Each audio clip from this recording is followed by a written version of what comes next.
I'm Keon. And I'm John. And this is Inevitable, that podcast with a flying pillow, because this week we watched Assignment 3, The Creature's Revenge.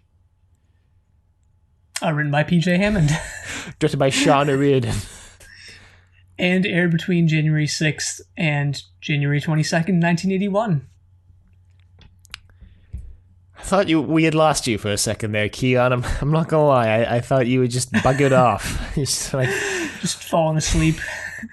Oof. I'm attacked.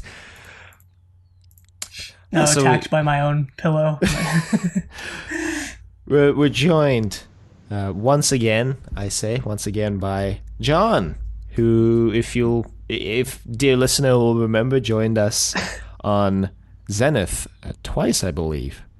So welcome back, John. Yeah. Thank you for having me. It's nice to catch up with you guys, and delighted to be talking about Sapphire and Steel, which I've got very, very fond memories of, and I'm so old that I actually do remember watching these episodes back in the day. So I'm here for historical context, I think. I'm going to be honest with you. Although I love Sapphire and Steel, I don't know as much about it as like Blake Seven, for instance. But it's definitely way up there for me in terms of just TV shows I remember well as a kid. And it made such a dramatic impact, even though I haven't watched the episodes as often as Doctor Who and Blake Seven. I have incredibly vivid memories of watching this the first time around. So, yeah, I think this particular story is one I remember really well. So, yeah, I really enjoyed revisiting it for this podcast.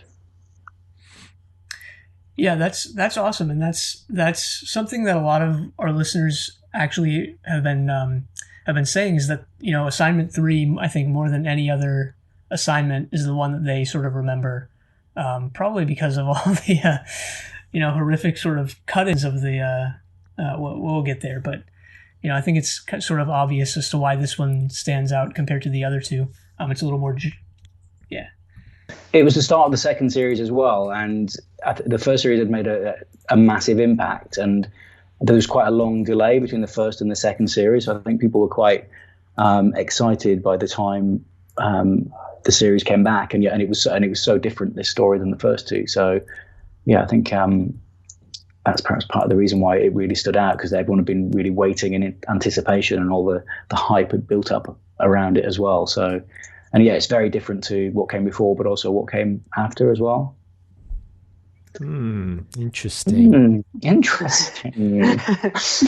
Well, interesting in the conventional. I think it's interesting because when I've been doing all my research, all the research that I do for this show, a lot of people say that like the odd stories of Sapphire and Steel are like the weaker ones, and a lot of people are like, Assignment 3, not great. Well, I'm gonna have to disagree with that and agree with Keon and you, John. I really like this story. Actually, I thought it was really well done. So it's interesting to hear that it's very different from the rest of the stories, because maybe that's why people don't tend to like it so much. I think part of that reason is just because there's a bit of location filming, so it feels a bit less contained than the others, although they're still basically all spending their time, well, most of the time indoors. But yeah, I think PJ Hammond, this is his least favourite of all the ones he did. Interesting. Yeah, there's a general perception that it's perhaps just not quite as good as the other ones, but I think it's possibly my favourite. No, it's not. It's not actually, but it's up there. It's definitely the top 5. Top 5 out of 6. Yeah, it's definitely in the top 6 for me. It's in the top 6. Yeah, as Dylan kind of alluded to, this is probably my favorite so far. Not probably, it is. It is my favorite so far.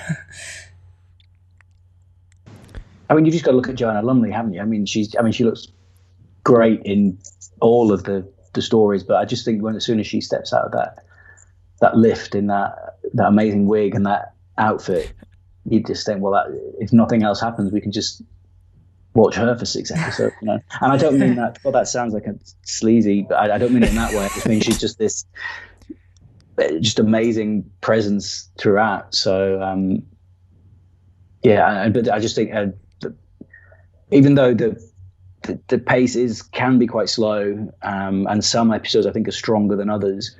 Like some of the cliffhangers, for instance, are really strong, whereas others, it's just like, oh, they just stopped. It's almost like, oh, the time's run out. I mean, it's not a cliffhanger. It's just it's like turning a page, and you're like, oh wow, it's a title. But yeah, I mean, as I say, I haven't watched these episodes hundreds of times, like I have perhaps Blake 7, but I've watched the DVD box set not that long ago, and then watched it again recently, and I still feel like I could watch it again and get more out of it, because it's there's so much going on there. And Sapphire and Steel as well, I don't know how you guys are finding it, but it's quite notoriously confusing. So I don't think you're necessarily meant to know everything that's going on, but it's got this reputation for being confusing and people not really understanding it. And I think this one's quite a good example of that. Although if you actually strip back the layers, it's quite a straightforward story, I guess.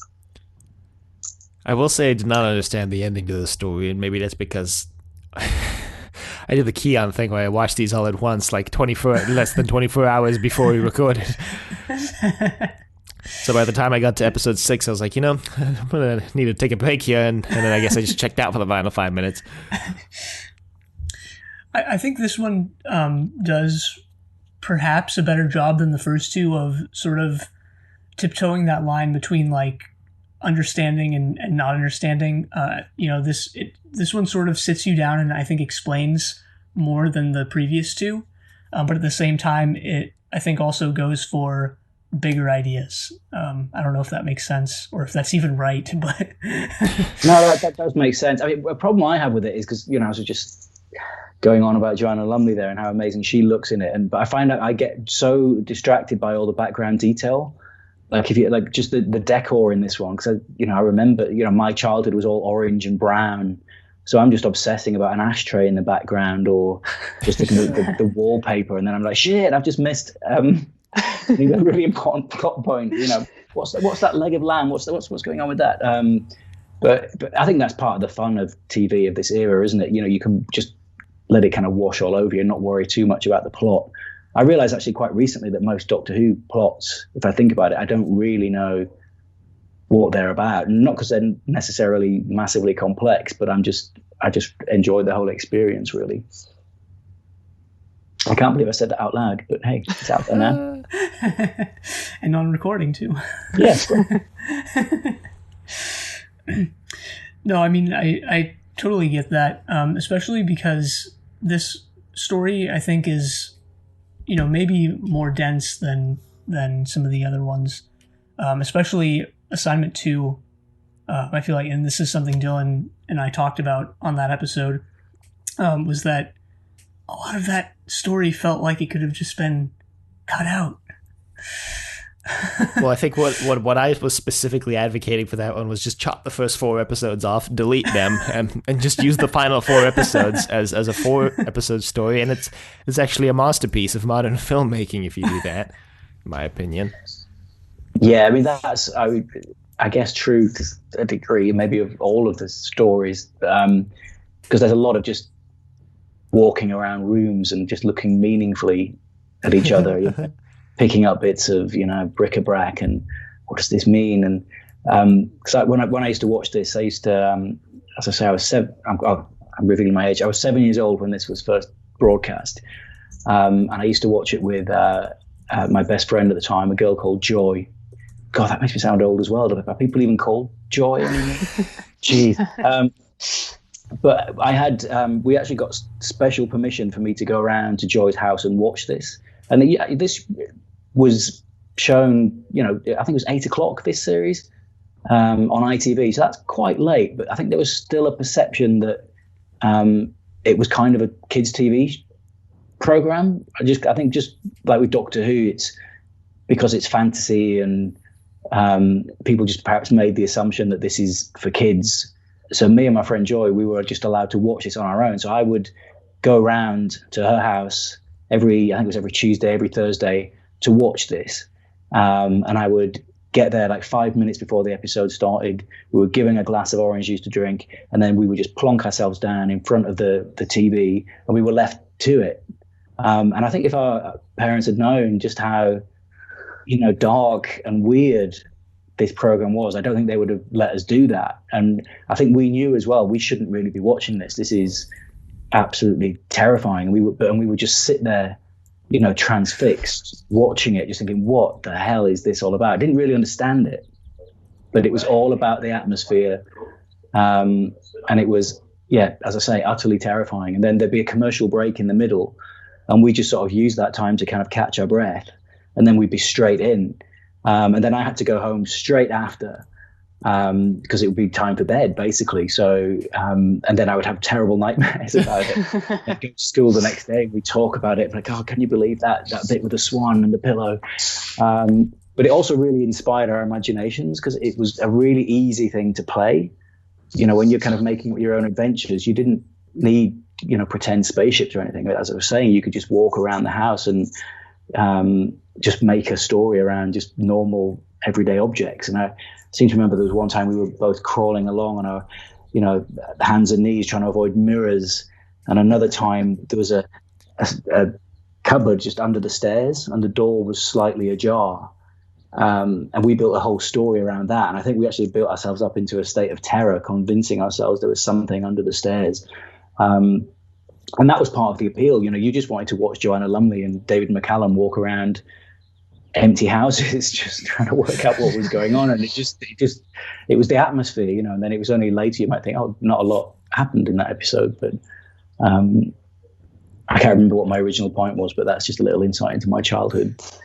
And I was thinking as well, because this was, you know, back in 1981, and in the UK there were only 3 TV channels, which seems kind of inconceivable now. So you had BBC One, BBC Two, and ITV. No one watched BBC Two. And actually, that's not true. That year they showed the 5 Faces of Doctor Who. I don't know if you've heard of that. It was like a repeat season, and they showed one adventure from each Doctor Who. It was between.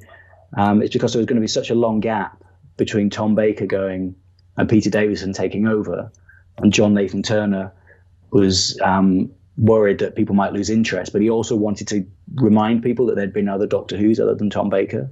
So for the first time ever, BBC Two was actually showing stuff that, you know, kids wanted to watch.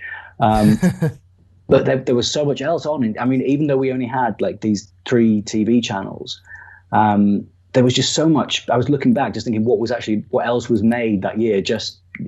And the BBC alone, you know, they made the final series of Blake Seven that year. Tom Baker's last season, they made K9 and Company. But they were also making stuff like The Day of the Triffids, The Hitchhiker's Guide to the Galaxy. There was a mini series by Robert Holmes called The Nightmare Man. So that was just in that year alone. The BBC were just making so much stuff. There was so much. If you liked sci-fi and fantasy, there was just so much to choose from that year. And then on ITV, you had Sapphire and Steel, but they were also showing stuff like Wurzel Gummidge and Metal Mickey. Have you ever heard of Metal Mickey? That should be your next. That's the next one you do. No. No. We'd also get all the American imports like Buck Rogers and The Incredible Hulk, and so there was actually, looking back on it, I would say 1981, and this, you know, when this story was shown, I think that was probably the peak of sci-fi and fantasy in the UK, and there was just so much to choose from. And I just think now, when you kind of flicking through Netflix and Amazon Prime and just trying to find something to watch, I mean, we've got, you know, it's a cliche to say it, but, you know, hundreds of TV channels now, and there's very rarely anything on. Whereas back then, even though we only had a couple of channels, there was just a ton of stuff. It was a great time to be a kid, really.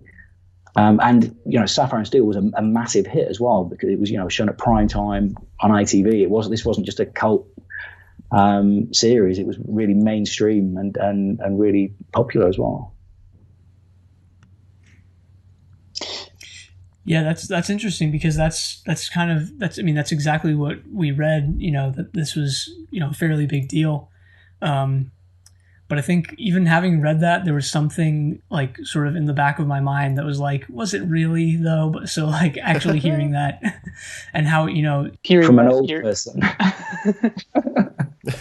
somebody who lied back then. I feel like the old woman who comes in at the end of Titanic, you know. It's been 84. years since I was I'm Sapphire and Steel and Metal Mickey. Yeah, sorry. Just edit me out. Edit me out of this podcast. Yeah, just rambling.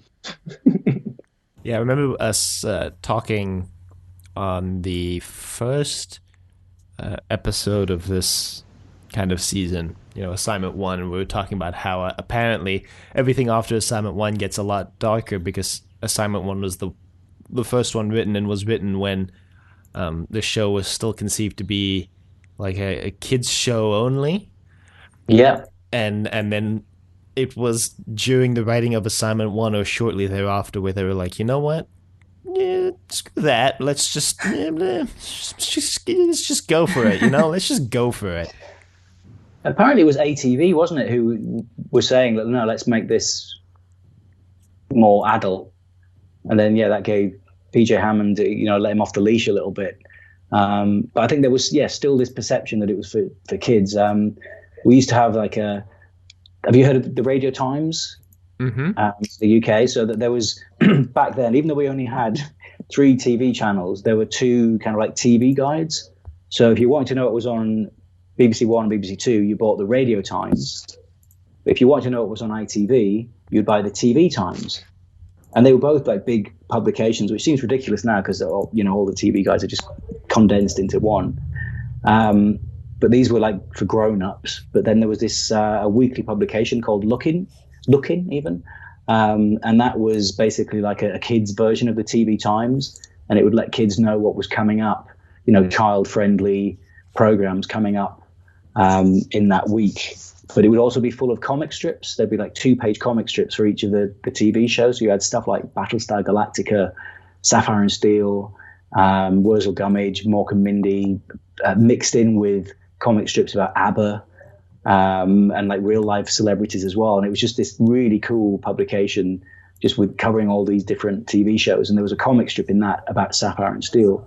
So that kind of, I guess, heightened the sense that this is a kids' TV show because it was in this weekly comic. But if you actually read those 2-page comic strips every week, they were dark as hell too. It was all, like dead babies and, just awful imagery and just really dark concepts, just surrounded by like, Mork and Mindy or the Smurfs.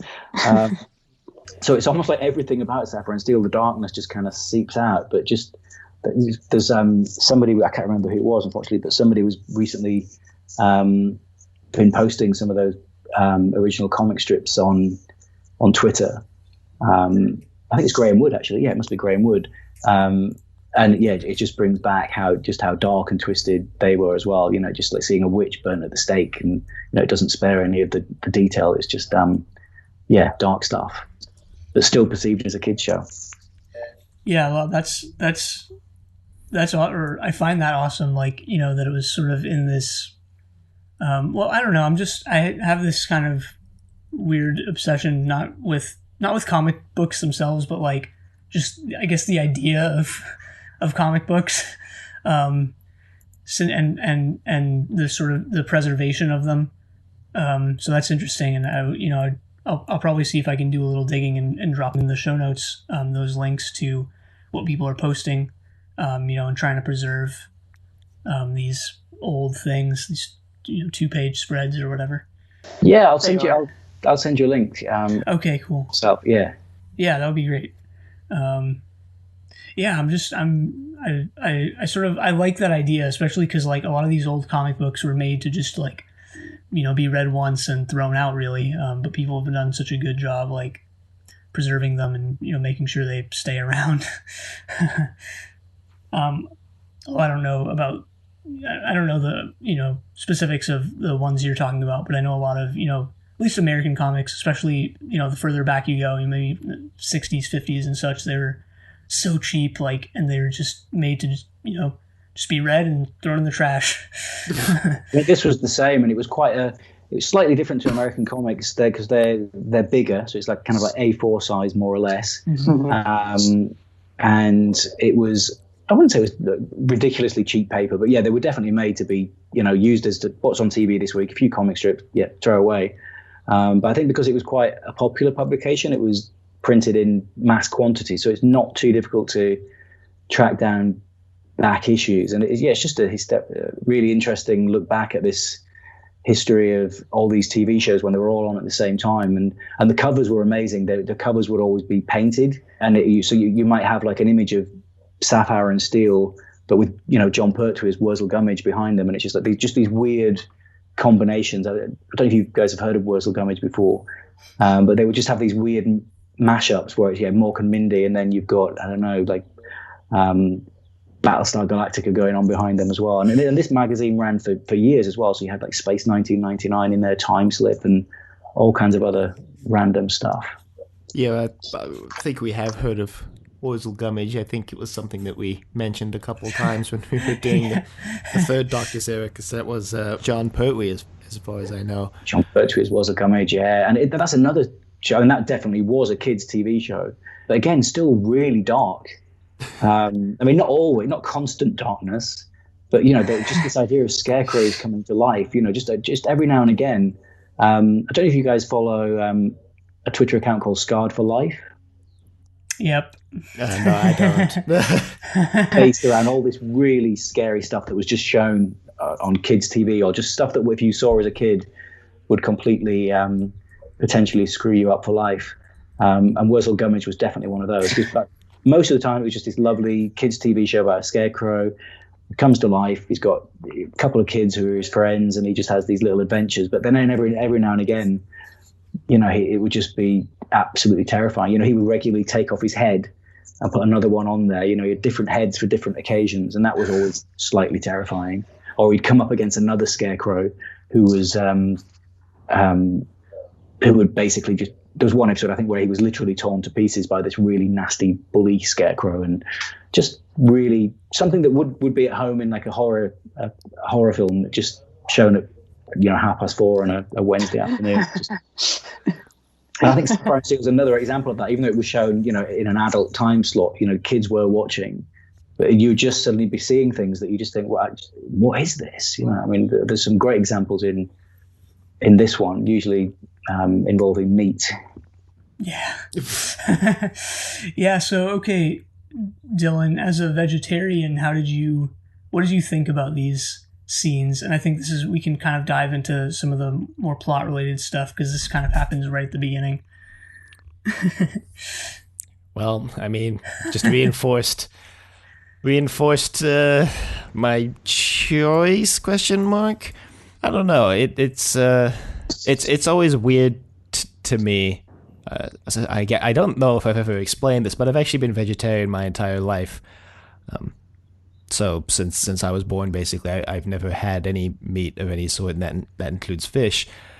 So it's always, as far as you know. I mean, as far as I know, right, surely right. I wouldn't be surprised if there had been like an accident down the road somewhere. But as far as I know, anyway. It's always weird to me that people just like lug a dead chicken out of the fridge, and it's like, this is dinner tonight, and I'm like, appetizing, great. She says as well, doesn't she? Is it Rothwin? She just says, a 20th century meal would typically consist of a piece of dead animal. Yeah, and it's true. You're right. I mean, I'm not. I've got to say, I'm not vegetarian, but I'm not like a rabid, consumer of meat. I eat relatively little meat. It's no excuse, really, is it? But if you think about it, it is quite a horrible thing, isn't it? Just eating a dead animal, and also just the process of, these animals that are not dying in a nice way, are they? Let's face it. And that's obviously a massive theme here. It's not just the act of eating the meat; it's just that whole end of life process and just the whole vivisection side of things as well. It's just absolutely horrific. And back in 1981, that wasn't a new thing, but I think it's still, watching it now, it's really striking. Just, that whole sequence where she hears the sounds of the animals in pain when she picks up that piece of meat. That is, I think that still packs a punch now. And when you see you hear those sound effects and the stock photography, the production team, they actually visited an abattoir So the director, he actually wanted to film in an abattoir for the day, but that would have been too expensive. So he just went along with the stills photographer and just took a ton of photographs. And I think I'm not sure actually if they used stock sound effects or if they took, if they created those sound effects themselves, or, captured the sound effects on this lovely day trip to the abattoir. But that makes that quite striking, that sequence, I think. And I think the director was really quite shocked by what he saw there, and a lot of the photographs, there's no way they could have used them. But yeah, I think just no matter how much you might think this program is dated, and I think our job as TV historians, we shouldn't let that bother us. But that's still, for me, again, just watching it, even though it's not even that long since I'd seen this, that still made me think, well, that's pretty shocking. Once I'd stopped obsessing about the decor in the kitchen. No, yeah, it is. It's quite, striking, especially because the first two assignments pretty much totally lacked any sort of, I don't want to call this a jump scare because it's not, but just any sort of violent imagery or anything of that nature. And then you go right into this one and you get that, and you're like, whoa, like, I get whole new Sapphire and Steel here, back in season 2, and things are different, I guess. Yeah. Well, I mean, it's still, though, what's the word I'm looking for? It still continues this kind of thing, because last week, for the listener, in assignment 2, there's the kind of traumatic flashbacks of all the PTSD-inducing, in my opinion, war shots with the man in the barbed wire and the leaking hand full of blood. So it's like that's kind of the Sapphire and Steel trademark at this point, is a character experiencing some sort of horrific string of flashbacks and horrible, terrifying memories that the audience is privy to as well. Well, and then that the audience then takes forward, and they've got these traumatic memories as well. And and it's like each story almost has something that everyone remembers, and certainly from the second one, that the imagery of the barbed wire and that tune being whistled, pack up your troubles, and that's my memory of watching that story. Remembering that the first time, and I was very young when that was shown, but it stays with you for all these years. Well, it's like the characters in the story basically cease to exist outside of the realm of the story. So they experience these traumatic memories. We see them deal with it for 5 episodes, and then we never see them or the impact of this again. But if you're watching this at home, you see this horrific traumatic sequence of events, and then you go home. You're really seeing it every time you blink. Like. Especially if you watch it as a kid, so the rest of your life is just there in the back of your mind. And because as well, you're not really understanding it. Like, I'm sure when I first saw that scene, I don't even know if I would have made the connection with, the message that they were trying to get across about animal rights. I think I would have just thought, what the hell is going on? Why is that happening? What's in the fridge? Help! And then just have nightmares about it.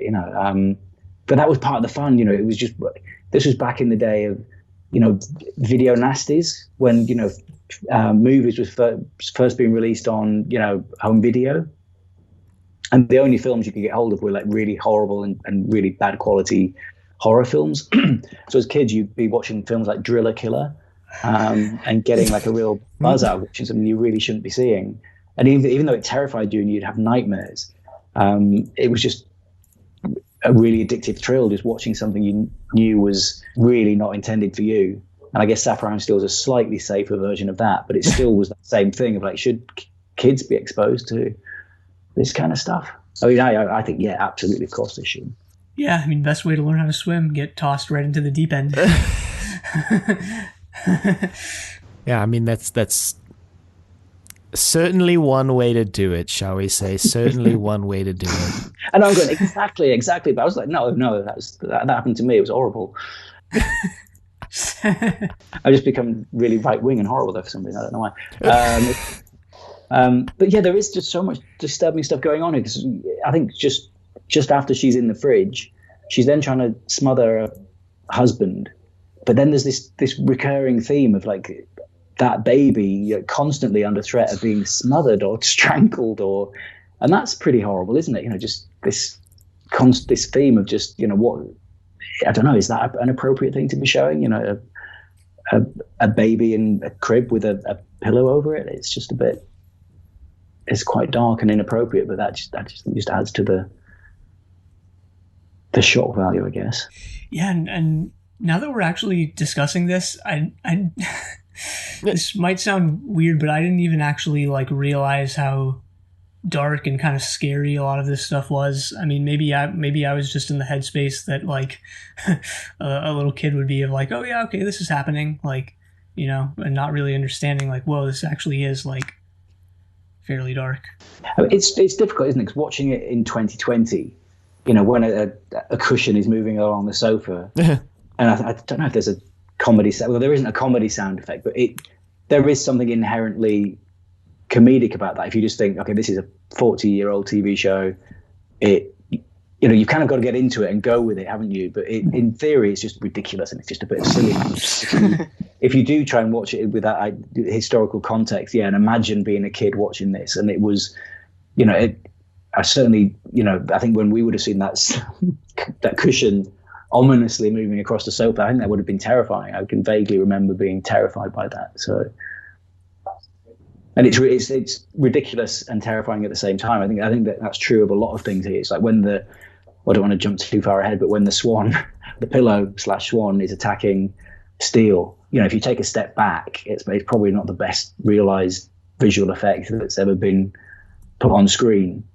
But because your brain doesn't know what's happening, you don't know how to process it. It's just like and the sound effects and the editing, it just makes it, I think, still quite dramatic, even though it is, blatantly quite ridiculous as well. I've jumped way ahead, haven't I? I've been going through it like plot. Yeah, well, I was just going to say, I think that's a great way of describing, what you're describing. But no, I don't think you've jumped too far ahead because, as with many episodes of Sapphire and Steel, a lot of this episode is dedicated to just sort of walking around and like you mentioned, portraying that atmosphere. And I think this episode does a better job of it than ones in the past have, at least according to me. And it's great when they get to go on the roof as well. I mean, I just love that. I just love the grey bleakness. That's it's like a window back into my childhood. That's what 1981 looked like, just all these grim grey buildings, and there's a real bleakness to that as well. So I mean, I think we said earlier, a lot of people don't like the fact that they left the studio because they like the self-contained nature of it. But I still think, even though they're on this rooftop in the wide open spaces, I think it still feels quite claustrophobic. Right, especially because the whole reason why they go up there is that they are trying to break into this sort of capsule that Rothwin and was Eldred was his name, I think. Yeah. Every time they said it, I imagined it like Eldred from from Doctor Who. Yeah. Yeah, same. So they've arrived. They're time travelers. They don't actually say that until a few episodes in, but you can guess from the dialogue. I think they don't actually fully reveal it until later. They kind of hint at it in the first episode because the lady talks about like a common dinner in this time, Right, exactly. I think they do reveal in part one that they're 1,500 years from the future because Sapphire just drops it casually into conversation. Yeah, I think you're right. And they mentioned that they're part of Project ES/5/777 in episode 1. I learned from previous mistakes to delineate between the episodes in my notes, so I know this happened in episode 1 now. And should we mention that this was shot on the roof of ATV Studios, or is that one of those facts that everybody knows? Well, we should mention it anyway because I think it's hilarious. The only location filming for this TV show is they're like, let's go to the roof. That's the thing. I think it's fair to say it was a modestly budgeted show, but it wasn't.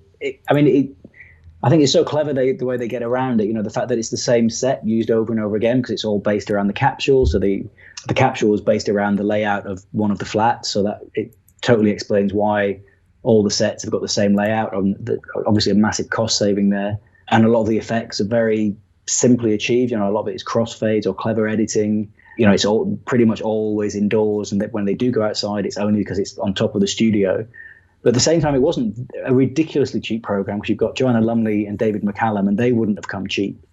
And even all those effects, even though they were, I guess, quite simple in some ways, they would have still taken a long, long time to achieve. So a lot of the, like the simple crossfades or, roll back and mix or whatever techniques they were using, that would still take time to set up. And I think so Sapphire and Steel actually became, and part of the reason why I think it was eventually just didn't come back was because it actually turned out to be quite expensive. Even though watching it now, you just think, oh, it's really cheap, but they made a positive virtue of that. It's almost like a stage play.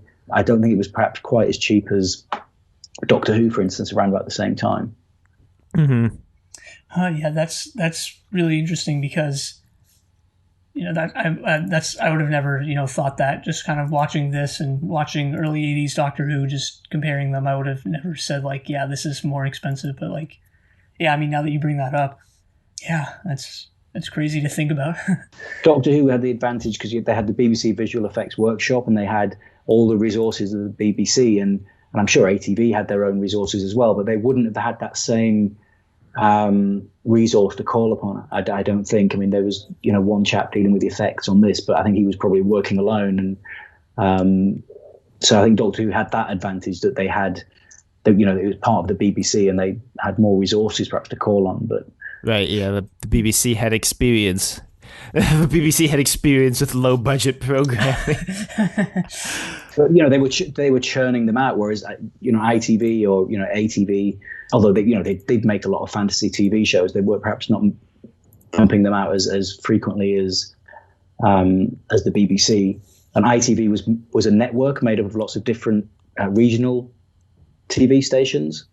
So it would be much smaller organizations to form this wider ITV network, which is really complicated, and I'm not even going to try and explain it to you. Yeah, it wasn't like the BBC, which is one organization. ITV was actually, it was very much a network, and so ATV would then, I guess, make Sapphire and Steel and then sell it to other parts of the network. I'm not quite sure how that would have worked. Yeah, I didn't realize that until we watched, because for season 2 of Inevitable, we did Children of the Stones.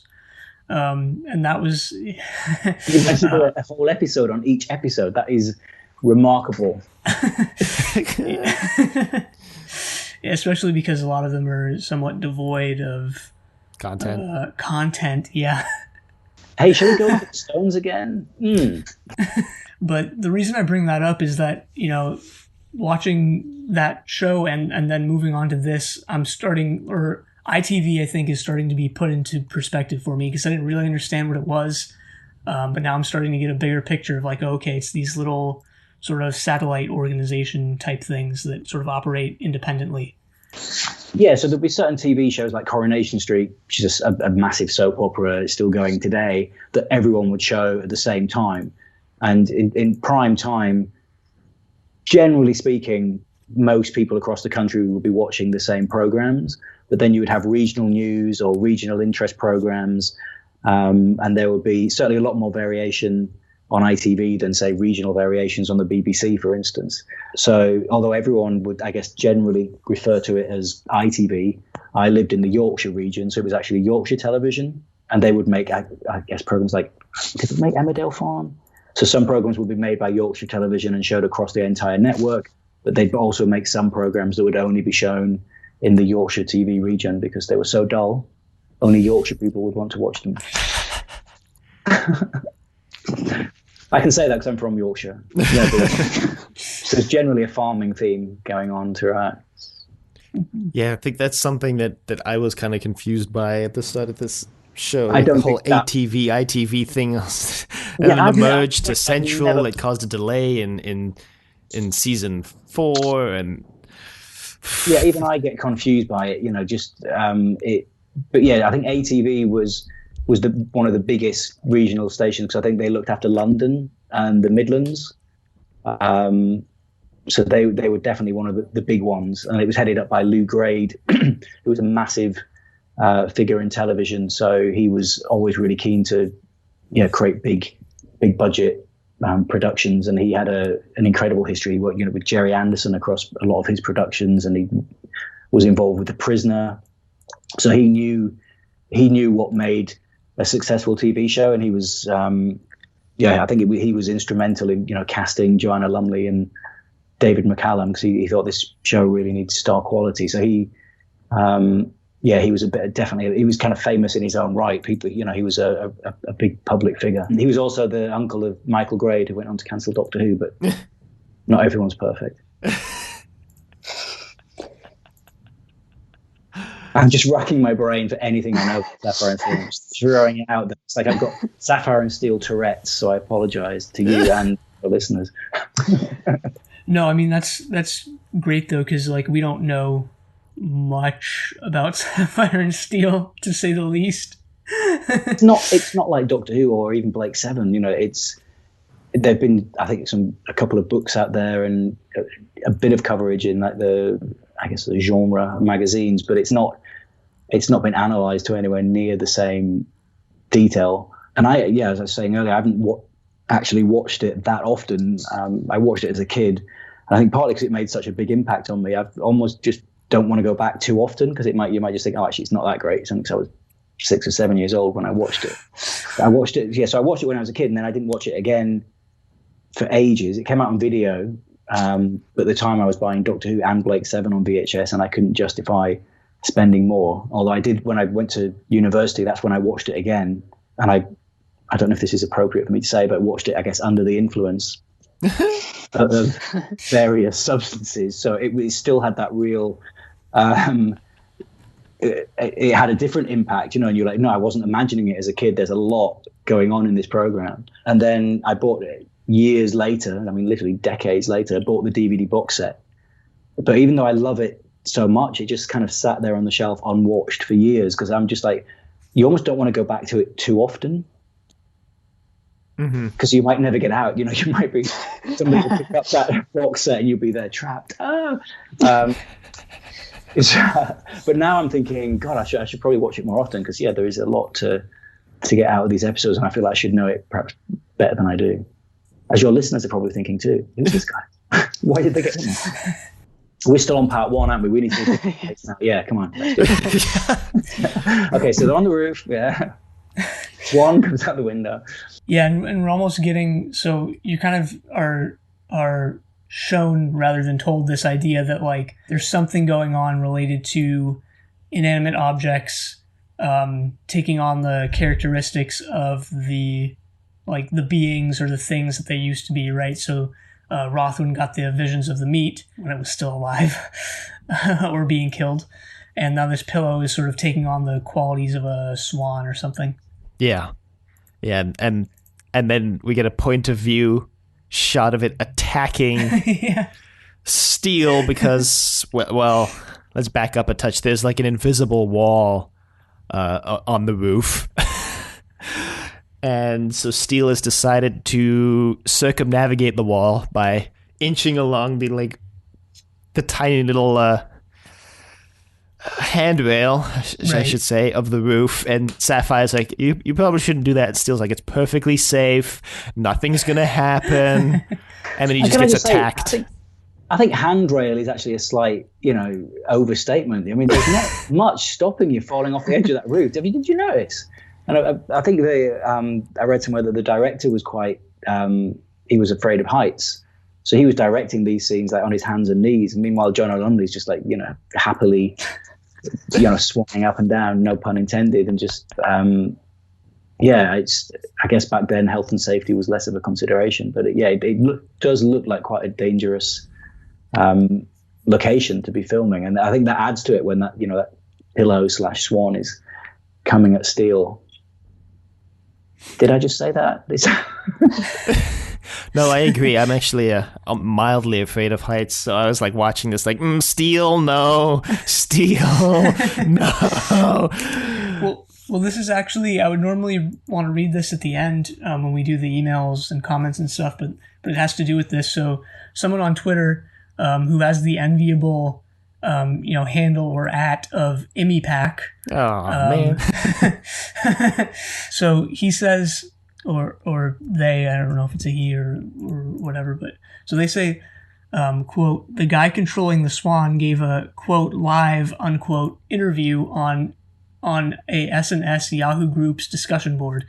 McCallum had no safety net or harness of any kind, was holding on to a very slippery safety rail, and the Swan was to attack as viciously as possible, no holding back. So that is, that's apparently was discussed on sort of this Yahoo group. I don't know if there's a way to access Yahoo groups anymore to verify this. That's what was relayed to me a while back. I can believe that. I really can. It would not surprise me at all. Mm-hmm.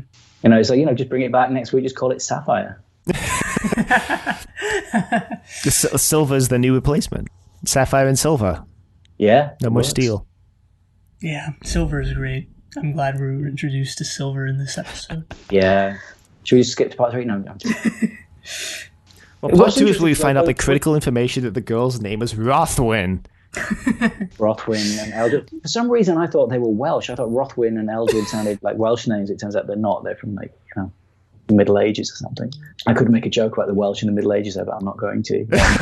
But I thought it was interesting. Once the Swan attacks Steel, he's all cut up and he's really, he's got scratches on his face and he's quite disturbed by it. And it's quite interesting, isn't it, how they're both presented as these like super beings, but they are kind of vulnerable at the same time.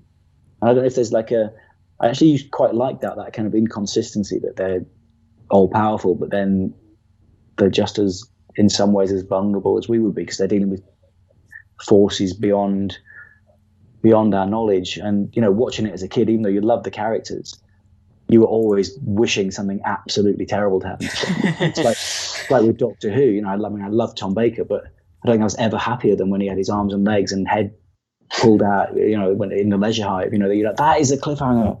So it's a bit disturbing, really. You rooted for the hero and you loved the hero, but you just loved it when something absolutely terrible would happen. And I think that was a big part of the appeal of Sapphire and Steel, just seeing what terrible things might happen to them. Is Sapphire's face going to melt off this week, or how many is Steel going to be wrapped in barbed wire again? And I was a really well-adjusted child.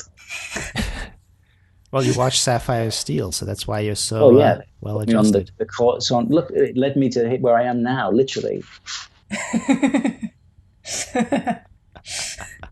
Sapphire helps Steel, doesn't she? So he's a bit shaken up. And then Thingamajiggy, she finds the. Does she find the swan? Does she find a swan in the? Does she choke the swan? Is that a euphemism? Excuse me while I just choke the swan. Does she do that? I'm misremembering who. No, she doesn't. She comes into the nursery and she sees the swan in the cot, and then she's the one, she strangles it, doesn't she? And then it turns into a pillow. Is that right? Yeah, I think you're right. Yeah, well, I'm shaking my fist at, a week ago, Keon, because all my notes say is that she killed it, so... My only notes for part 2 are, the swan is a pillow. Such preparation. Well, see, combined, we have the perfect notes, because Keon confirms that it was indeed Sapphire who kills the swan, and John out here's got the details of the murder. He's got the critical details that we all need. Well, I'm quite lucky, because there was a magazine back in the 80s and 90s called TV Zone, and it was like they talk about Doctor Who, Blake 7, Star Trek, everything. And each month they would focus on a particular episode or story from a particular series. And I just happened to still have the one where they talk about this adventure. And there is actually quite a detailed plot summary. I've got it in front of me now for each episode. So that's quite a handy little reminder. And then there'd be like 2 paragraphs of behind the scenes information which contains nothing. Yeah, that's cool. I always, maybe I'm sort of giving myself away here, but I always find those old publications sort of interesting, what they decide to publish and such. Probably just what they had access to, I guess. Some are just from watching the episode versus, behind the scenes, which is a little more difficult to get. Yeah, I guess we're talking pre-internet as well, aren't we? Or certainly for the first half of the publication's lifespan. So yeah, occasionally they would just get some amazing stuff. That you can see. I think they did sometimes interview directors and producers and actors, and they get access to photographs that had never been published before. Whereas sometimes I think something like Sapphire and Steel, they would just go back to the original press release or whatever just happened to be on file. So we're going off on a tangent. We've got to get through. I know. Yeah. Is this the one where Steel ties? I think it is. He ties the knot in the lift cable, doesn't he? And that's and it's so casually done. You only realise like halfway through that's kind of like Superman type stuff we're seeing, isn't it? Yeah, I remember. So when because it's sort of split into two, and the first scene you're like, okay, like yeah, no big deal, and then when you come back and you see it again, you're like, wait, like what is he doing? Like he's pulling the entire lift up. Yeah, and he's only just recovered from being attacked by a swan. It's like, come on, if you can do that, you should have just Yeah, where's my Swan versus Steel fight to the death? That's what I really pay-per-view. Some niche viewing right there, isn't it? But then there's that great conversation as well between Sapphire and Steel where he's just saying that we're just going to have to blow up the building, or at least the top floor. And he's just so casual about it, and she's a bit more concerned. It's the same thing in episode 6 where he's like, well, you could just kill yourself. You'd save us a lot of time. Yeah. Just like, whoa. Yeah. Steel. But even Sapphire at the end, she's just, I guess we are jumping way ahead here, but she's just like, yeah, send it back. Doesn't matter about the future, just get it out of here. And, it'd be quite tempting to say he's the cold, logical, harsh one, and she's the sensitive, feminine character, but she doesn't play it like that at all. She's even when she is being kind, you think, is she really? It's not as clear cut. He's not dark and she's light. There's a lot more going on there. Not only do they not play it like that, by the end of this episode, she's just completely over it too. She's just like, get it out of here, get rid of it. I don't care what you do, just get rid of it. Yeah, I really enjoyed this story for that. I think it's revealed a lot more about these characters, especially once Silver shows up. Yeah, so Silver showing up it definitely gives the story a lift, doesn't it? Something else that happens in this episode, though, before Silver gets here, the baby in the cot, you just see the child's hands rising up, and the baby is now a child, which I think is quite an interesting concept. But then the child becomes the man. And can we just talk about the actor playing the baby as a man, the changeling? The changeling. He's so good, isn't he? He's just so weird and scary and giving it his all. Do you not think that? I just think it's just such a really interesting, to be honest, when he first came on screen, I'm like, get him off my screen. He just freaks me out so much. And he's naked as well. I'm sure that would have caused much hilarity when I was watching this as a kid. Oh, you can see his bum. But it's just such a weird, horrible concept that this baby has been turned into this horrible, weird-looking guy. And I read, I think in TV Zone, actually, that he was cast because he looks quite similar to the actress playing Rothwin. And there is a slight, it's not too much of a stretch to imagine that even though the actor was older than the actress, I think it's quite nice that they went to that extra effort to cast somebody who looks like he could be from the same family. But I just find as soon as he turns up, that just, the horror level just goes through the roof because he's just such a weird character. And just the way he's just kind of stalking around, sending things backwards and forwards in time. I just think it's, really, really interesting performance. I think the actor's still going today. And he was also in an episode of Star Cops. Ooh. Oh, wow. Which you guys will obviously know as you are Star Cops experts. The one actor I didn't actually look up for this episode.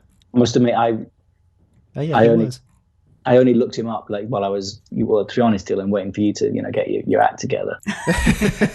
And what else he's been in? So but I think his last thing on IMDb is 2008. But for me, that seems quite recent. But I guess to younger people, that's quite a gap. So I don't know if he is still working, but I just think it's a really interesting performance, really disturbing.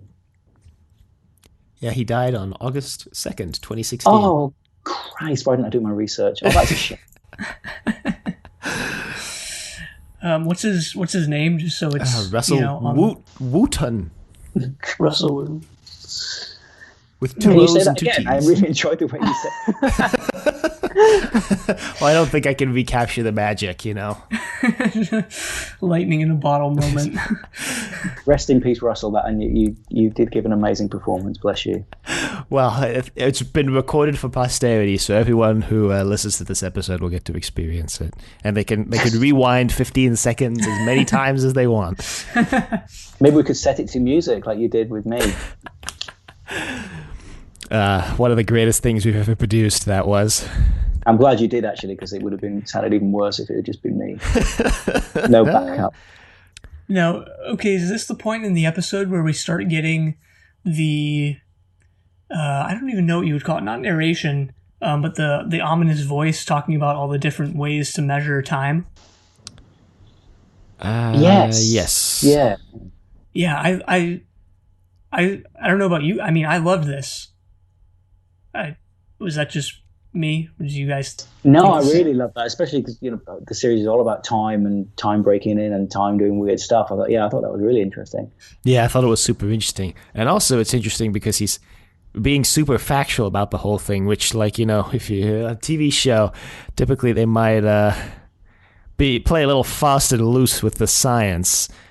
But they're actually it's actually all legit. So yeah, it's almost as if he's sort of just reading out of a book or reciting something. But the I think the reason why I thought this worked so well is that I think this story kind of like Assignment 1 is very much a sort of haunted house type story, and as part of that you kind of get a sense of the layout. And I think, if I'm not mistaken, we've seen we'd already seen Sapphire and Steel walk by where this little splotch of light is a few times. So I like that we had just seen that already. We'd seen them walk by, and we didn't know that this thing was lurking there or whatever.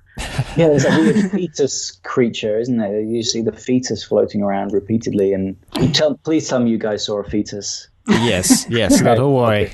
Yeah. All right, well, I'm just going to be the weird person. Oh. I thought it looked like a rabbit, but... Oh. I'm not sure what that says. Yeah, this is like Sapphire and Steel's version of a Rorschach test, or whatever they're called. It's like, what do you see inside the strange entity in the hallway?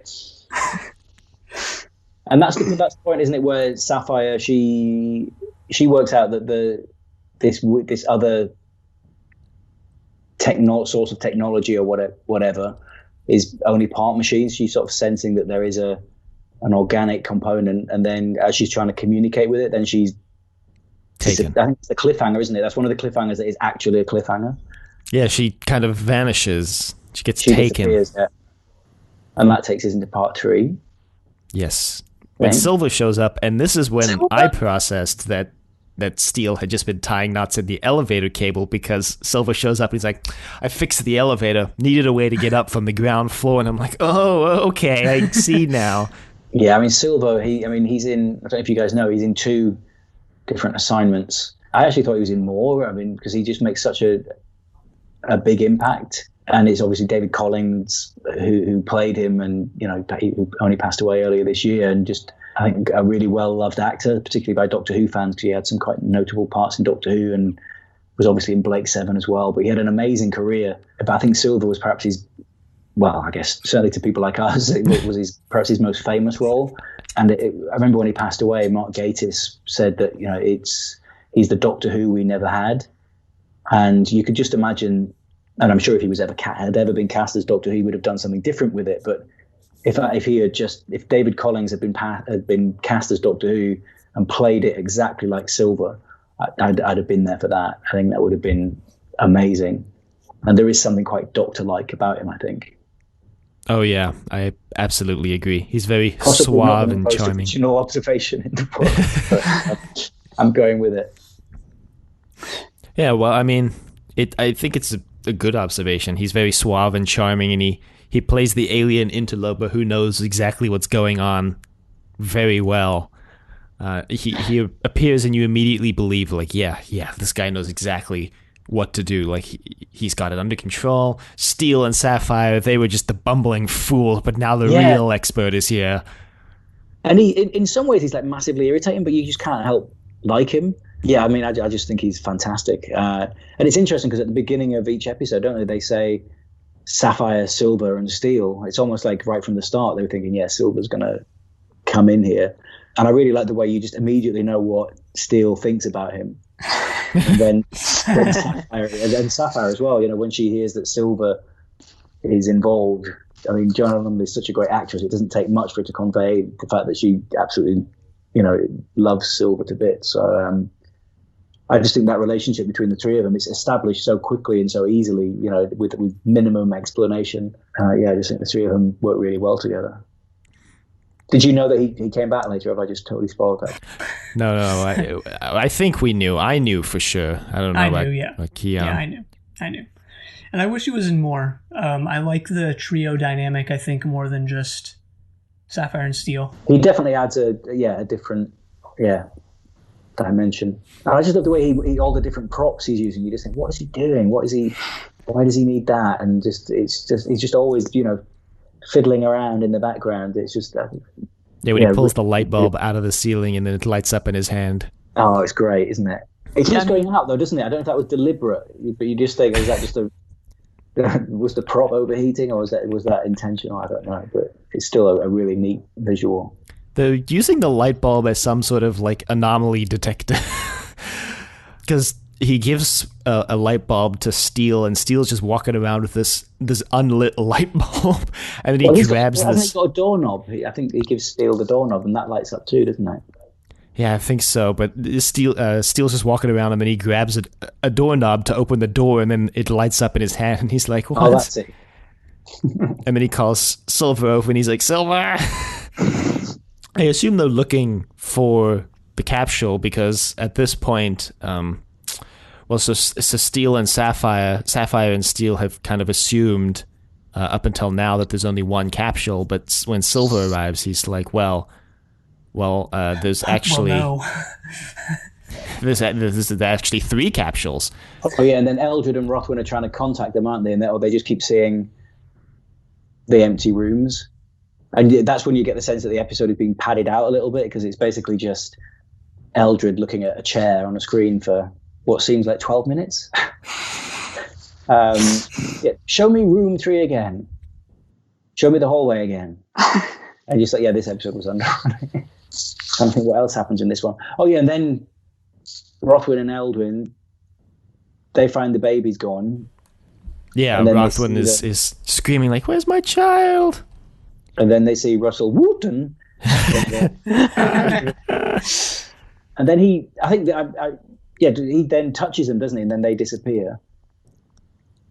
And then they're out of it then, aren't they? I actually thought that was them gone for good, but they do come back. Yeah, and then let me just check my notes here. Yeah, so I think we find out that Sapphire has actually been taken to one of the other capsules, I think is what happens. Yeah. And she confirms, that the crew's dead, which explains why Eldred and Rothwin were not able to contact them. But what we also get here is the most amazing cliffhanger ending in this story. I was on the edge of my seat for this one. Tell me more about the crew of the second capsule. Yes, yeah. I'm gonna say, very thrilling cliffhanger, yeah. But I tell you what, though, it was. I'm sure when I watched that as a kid, I was like, "Wow!" The second capsule. Crew. There's a really nice bit when Sapphire finds that. I mean, it's not nice, particularly finding a family who've all committed suicide. But there's a bit where she's kind of like stroking the child's hair. Don't know if you noticed that. And I thought that was quite a nice touch. So a bit of humanity there. A bit of humanity. And again, what a grim idea that this whole family have killed themselves. How bad must it have got in that capsule that they've all just thought, top ourselves. Yeah. The whole thing is like very creepy in that aspect. Like, it's And very the parents unsettling. consulted the children as well. It wasn't as if they just, gave the children something to put them to sleep. They all agreed as a family, yes, this is the right thing to do. Mm-hmm. Which is a horrible, really horrible thought, isn't it? Yeah. It's And I like the way they explain, because the thingamajiggy Rothwin is trying to get contact the other capsules. The reason why he didn't see them all in the bedroom is because in 1500 years time, that would be seen as a massive invasion of privacy. I guess that they've taken prudishness to the next level, that they can't even peek inside somebody's bedroom. Yeah, right. I'm not saying that peeking inside somebody's bedroom is a good thing to do, but if you were desperate to find out what's happened to your colleagues, you might just say, okay, let's take a look inside the bedroom and let's hope nobody's in there choking the swan. Bringing that back, I see. Thank you. I'm so sorry. And then Steele goes into that weird kind of, they all go and join Sapphire, don't they? Is that right? No, they all go into the capsule together. They manage to transport into the capsule. And there's that amazing sequence where Steele is in limbo. And I just think that is so well done. I mean, it was probably just him rolling around on the floor, David McCallum. But I just think that was really well directed. And again, it's more images of animals in pain and all kinds of weird stuff. Yeah, it's kind of, it looked to me like Steele had entered into the vision that what's her name had been having in the first episode, because I forgot to mention this, but Rothwin has been having these visions through the entire story, and she's been complaining to Eldrad, like, I've been having these visions, and he's just brushing it off like, you were trained to see more than me. This is normal. He is so wet, isn't he, that guy? I mean, he really is. He's so patronizing, condescending, and yet he's he's such a drip. Whereas I think she's great. I think she's quite an interesting character, and I think it's clear that she's in charge, even though he seems to think that he is. Mm-hmm. Yeah, that he's particularly condescending in that scene. Right. Yeah, he's just rubs you the wrong way, really activates your almonds, so to speak. Yeah. You just want that sofa cushion to just smother him right there and then, don't you? Or a swan to come up behind him and, But yeah, so Sapphire is like guiding them through the layout of the capsule so that they can get into the capsule with her. 'Cause she's like, it's based on the layout of the floors. Like, it's the same layout. Just trust me. And I'm like, budget saving. Yeah, it's the same set. Yeah, it seems like they're incorporating something like this in all the stories, because they did something similar in Assignment 2. There's a random throwaway line where they say, like, all the station floors look the same or something like that. Yeah. Which is nice. I mean, it's nice that they're incorporating it into this world that they're building. Yeah. Have you ever noticed that Nicola Bryant, in every story that she's in, she says these corridors all look the same to me, or these cave tunnels all look the same to me, or it's the same thing, isn't it? Well, it's that age-old adage that I'm just making up right now, that if you explain it away in a story, then no one cares. Yeah, I mean, I don't mind, personally. I prefer it. I mean, it kind of does make sense. I think it's quite neatly done here, that I guess. I guess. If you don't think about it too much. And then we come up to part 4 has an amazing cliffhanger, doesn't it? Because we've all immediately grown to love Silver, and then he's dispatched by the man baby. Yeah, it's when that's the one part of the story where Silver just is a bumbling fool, because he's like, this thing, it's a machine, and I can break down any machine. And he's taking out a penknife, isn't he, to like dismantle this? Sapphire's saying it's a baby, it just wants to be warm and to be loved, and he's like, no, I'm going to cut it open. And the baby kind of just like slow motion slaps Silver in the face, and then he vanishes. That's a good cliffhanger, though. At least that's a proper cliffhanger. It's quite disturbing as well, because I think I paused it while I was watching this on DVD, while I went to get myself a snack to keep me awake. Not because it's boring, just because I think I was watching it quite late. And I just happened to pause it when he's, the man baby, or whatever you want to call him, is just coming up behind Silver. And it's watched that bit again, and it's actually quite terrifying. I almost expected him to come out of the TV and, do strange things to me, but it didn't happen. Yeah, it's this is one of the few cliffhangers, this story that this show that have really got me like, oh shoot, like he could legitimately be gone, because Silver was just introduced in this story, so like I wouldn't put it past them to just kill him off without letting you know, because like he's not, as far as we know yet, a main character. Did Led get killed off in the first one? No, jovial old Led survived. Gotta love Led. Gotta love Led. Better Led than Dead. Red? Okay, I don't know. Anyway, moving on to Pop. Moving on past Led, who sadly never shows up. I would have liked to see Led. They should make a spin-off with Led and Silver. Now that would be a show I would watch. Led and Silver have been assigned. Led's dead, baby. Led's dead. Oh, he's not. We established he's not. He's not dead. Damn it. And then now I must admit, I felt like I'd missed something here. So the baby, the man baby, doesn't want to hurt Sapphire, and the voice from that thing in the hallway is saying, "Yeah, get rid of them." And then they work out that one hand sends things into the future, the other into the past. Now, did he set? So the parents were sent into the future. Is that right? Did they ever explain that? I think I. Yeah. So it's the like, what was it? The left hand sends people to the past, and the right hand sends people to the future. So where did the parents go to, though? I mean, they went to the future, but were they just sent to the future as in when we finally catch up with them, they were sent to that moment? Or confused.com? Confused.com. That's a good one. Your guess is as good as mine. I'm going to be honest. Yeah, beats the heck out of me. I don't think we need to worry about it too much. Yeah, they turn up later, don't they? So... And then there's that great thing where I think Steel tells Sapphire to take time back, which happens every week. And my note is literally week 3. Let's do it again. Yeah, come on, why not?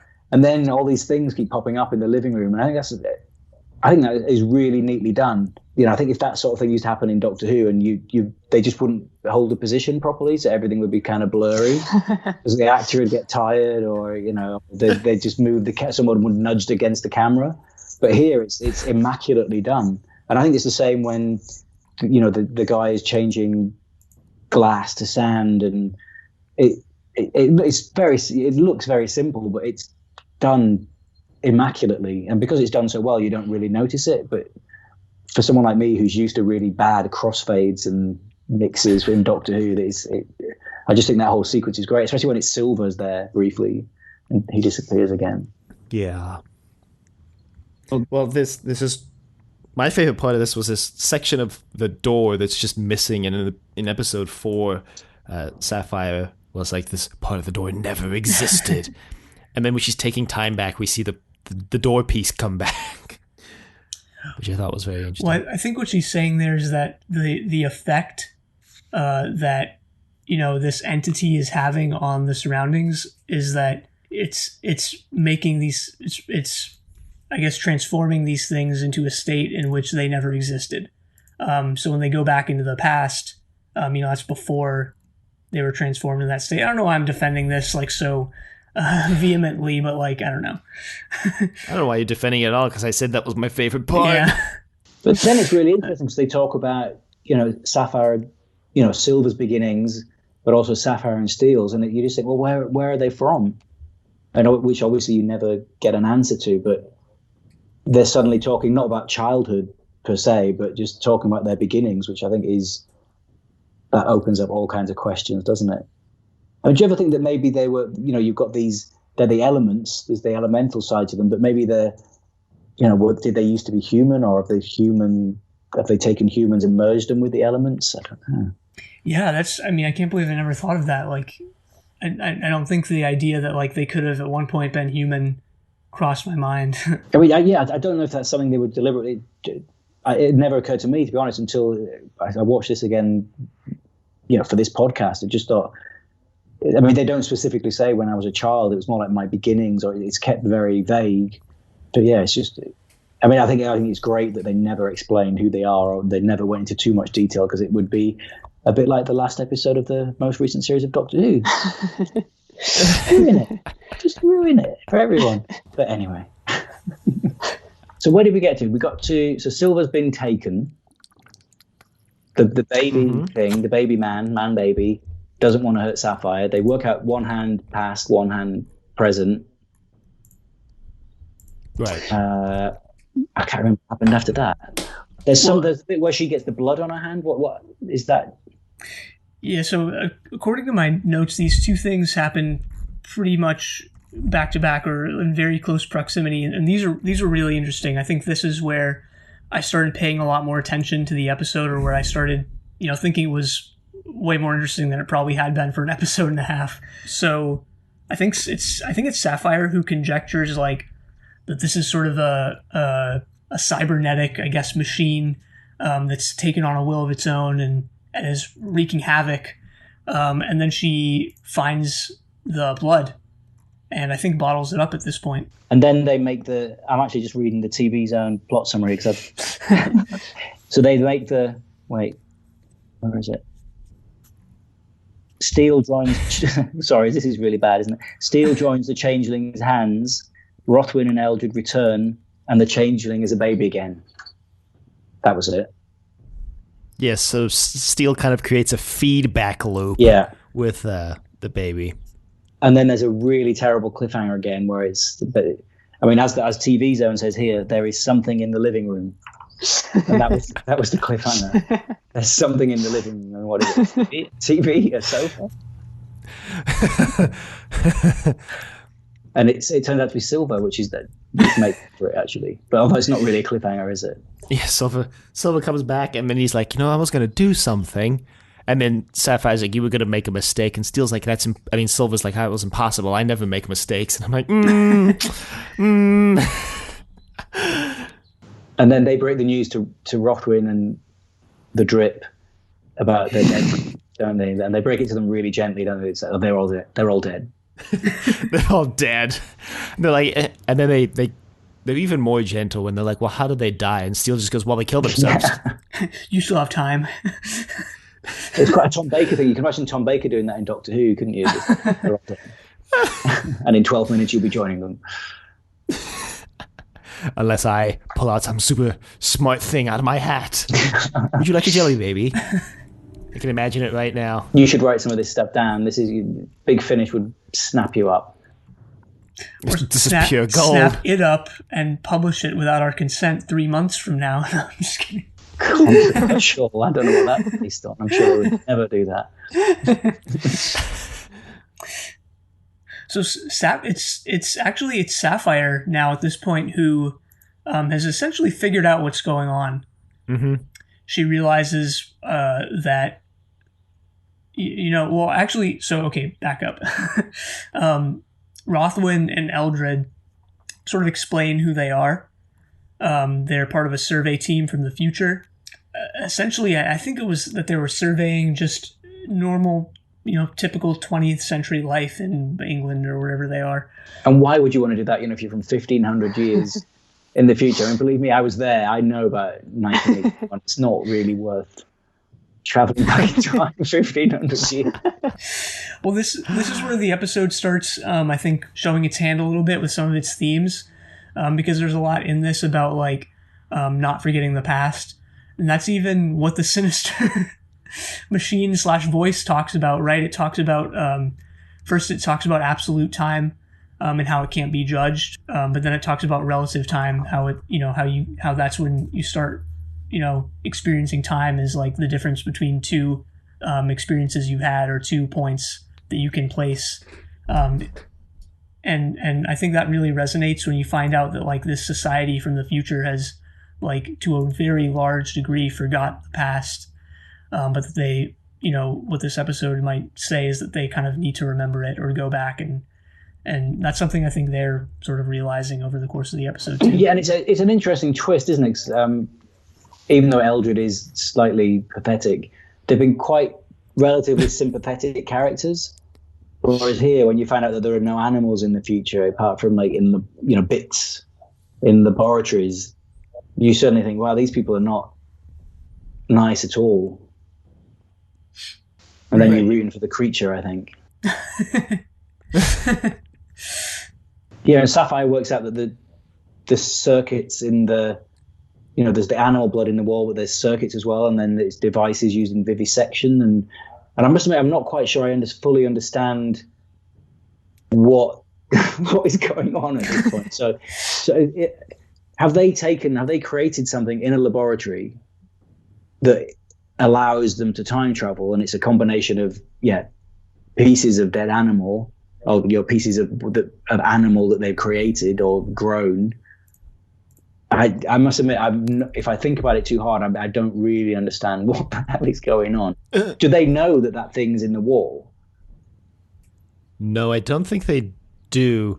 In the first couple episodes, they talk about like crystallizing time. So they've time travel technology, and has that thing just hitched a lift with them, or? This is definitely something they made, because there's definitely a line where Steel is like, they made something and it escaped. But they also find this jar of blood, and I think Steel is like, the blood of every animal is in it. I'm like, every animal. How much? I thought I understood this, and I think I've got a very superficial, and this is true of a lot of things in my life, a very superficial understanding. But the minute I start scratching beneath the surface, I realize I don't fully understand anything that is happening here. So I got that there was this mixture of animal and technology in the wall, and it wants revenge for basically every animal that's ever been harmed or eaten or experimented upon. But then I realized, how did it get? I don't know how it got there. If they know it's there, I guess it must have. No, I don't know. I'm over to you guys. What the hell is going on? I think I've got less understanding than when I was 7. See, this happens every time so far in every episode of this show. Is I feel like I understand what happened. When we go into recording the episode, I'm like, okay, I think I know what happened. I think I've got a grasp on it. And the instant we start talking about it, I'm like, you know what? Turns out I had no idea. Turns out I've got absolutely no freaking clue what's going on. And that's why I need to watch Sapphire and Steel more often, because it is, maybe it's open to lots of different interpretations. And, certainly every time I've watched it over this massive time period, I've got different things out of it. But I should probably try watching it, A, when I'm not 7, B, when I'm not stoned, and also C, when I'm not like frantically trying to prepare for a podcast. But I think it would definitely. I think the more you watched it, it would iron out these questions, I think. But I'm sure all the information, you've given enough information, I'm sure. But it's only, I just realised I haven't quite processed all of it. So do we between the three of us? Do we know if this creature has it travelled back with them without them knowing, or is this creature basically like a supernatural phenomenon? So it's all the rage and pain of every animal ever brought to life in this, but it's also the technology aspect as well. The more I think about it, the more confused I'm getting. It is every animal ever. But then there's the technology aspect there as well, the circuits and so it's not, you think it was every animal ever, it'd be this just a massive lump of meat. It's something else. That's almost what it looks like. I mean, when you see it scurrying around, it's just like... Yeah, but it's kind of silver, isn't it? It's kind of... They definitely say that it's a mixture of technology and meat, don't they? Mm-hmm. And it looks kind of like... it looks very strange. It's only on screen very briefly, isn't it? Mm-hmm. But then, they give it the meat from the fridge, don't they? And then it's eating that, which is a bit hypocritical, really, because you would think it would be vegetarian, not vegetarian, but not a cannibal. Or if it's every animal, why would it be eating another animal? Yeah, and it's weird because that's. I'm pretty sure it's Sapphire who says this. That's the specific reason they give for why it would go after the meat. I think she says, like, it's every animal, so just lure it out with the meat. It'll definitely take the bait. Yeah. It's a horrible, even though I don't fully understand it, the more you think about it, it's really disturbing, isn't it? Yeah, and it happens so quickly, too. This is, I think, 2 minutes before the episode ends. Well, that's the thing. You've had, like, you know, episodes of people just walking very slowly around, you know, various different locations, you know, picking up a glass here and there. And yet then in the last 2 minutes, it's like so much crammed in. It's just, it's interesting. And then Sapphire, she basically just said, because Steel attacks Sapphire. And that's another thing. We've got to talk about that doll's head. Oh, yeah. What the hell? Just when you think this episode can't get any more disturbing, he just sees this like bloody doll head and he attacks her, and she's basically unconscious but still talking to him telepathically. And she basically says, "Get it back, get it out of here. Send it back to the future. I've had enough." We have to go back to okay, no. Marty! It's your kids, Marty! It's every animal, Marty! Every animal is together in one! Choke the swan, Marty! Marty, I've seen the most amazing thing, Marty! It's every animal at once! No, yeah, my final note for the story, I just didn't even attempt to write everything down. I just write, "C'est la vie." This is my final note for the story. I have every animal, no more animals, problem solved, jeffgoldblum.jpg.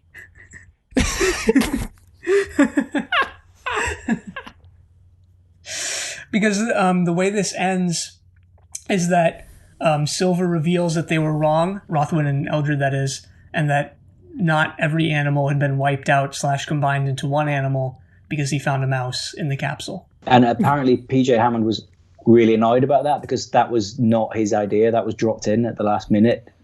So he didn't write that in the original script. And he felt that kind of undercuts the whole... I quite liked it. I thought that's a bit more of a positive message, because it's a pretty horrible thought that there's no animals in the future apart from pieces. But yeah, apparently he wasn't happy about that at all. According to TV Zone. According to TV circa Zone. 1991. So that might be... I'm not casting doubt on TV Zone, bless them, but according to them, that he was not happy about that. Yeah, that's interesting, because this seems to fit in so well with what this episode seems to be going for. You know, it is this sort of brighter message at the end that there are still animals around, and you know, you just have to look hard enough and you'll find them, type thing. Which I think is nice. That's a much nicer message than It's like they're kind of backing off on the really dark ending. Yeah. You know, Assignment 2 ended. The ending of Assignment 2 was incredibly dark because they just sacrificed this poor man to save the world, and they're just like, "Yep, well, I guess we can leave now. World saved." And yeah, you have to wonder, like, if they watch that back later on and like, maybe we should back off a little bit. Yeah, it's not a series well known for its happy endings, is it? And I'll just leave that there. Oh boy. Dear spoiler. Oh no. So they have basically sent whatever the hell that thing is, where it came from. They've sent it back to 1,500 years in the future with Rothwin and Eldred. So presumably they're screwed. And you could argue that's fine if they don't, you know, based on what they've done. Yeah. I still don't know what that thing is or where it came from. And you guys have not really helped massively fill in the gaps there. Well, it's every animal. I mean, you don't get it's every animal. Like, no, I'm kidding. What's not to get? No. It's every animal. Well, as I said, I'm every woman. You know, what does it actually mean? You know, you're not every woman, are you? You're one woman. You know. Well, you're not. But yeah, what does that mean? But I got the sense that this thing had been created in a laboratory. That was my initial perception, that this thing has been created in a laboratory. It's a mixture of technology and pieces of animal, somehow becomes sentient, decides to get revenge for all other animals. But I don't think that's got any bearing on what actually is intended, is it? Well, what I think is a little bit telling about maybe Sapphire and Steel as a whole is I think this episode actually explains more than Assignments 1 and 2 do. Yet we're still confused. Yeah. I'm going to have to go on Twitter after this day. What is that thing in the wall, please? I'm sure someone out there will, you know, is watching the Sapphire and Steel hashtag on Twitter like a hawk, just waiting to explain these episodes to people. Do you guys still ask for feedback, and then do you read out feedback in the next installment, or is that? Oh, absolutely. maybe somebody will fill in the gaps there. I feel like I am being a bit stupid. I think I need to watch these episodes more, I think. This episode, I think, more than the other two, or this story more than the other two, I should say, seems like it was made for, the second watch, quote unquote, where I think you get a lot more out of this the second time around. Yeah. Or in my case, the fourth time. Yeah. 4 times in my life. Do you remember all 4 instances? You have them all like in your brain. You can I do. Yeah, absolutely. So original broadcast. Then as a student, when I was, watching with friends and having fun, and then I bought it on DVD. Watched it once on DVD after waiting several years, and then watched it just late last week as well. So that's all 4 times. Which is, I would say, this is up there. Sapphire and Steel for me is up there with. I don't love it as much as Doctor Who, or as much as I used to love Doctor Who until that awful last episode, and Blake 7. So I don't. It's not quite up there, but for me, it is one of the my favorite TV shows of all time. But for some reason, I just think it's almost too good to watch all the time and get bored of it. It almost, you kind of want it to keep its freshness. Mm-hmm. But the downside of that is that I have no idea what's going on. Clearly, yeah. For me, it's like.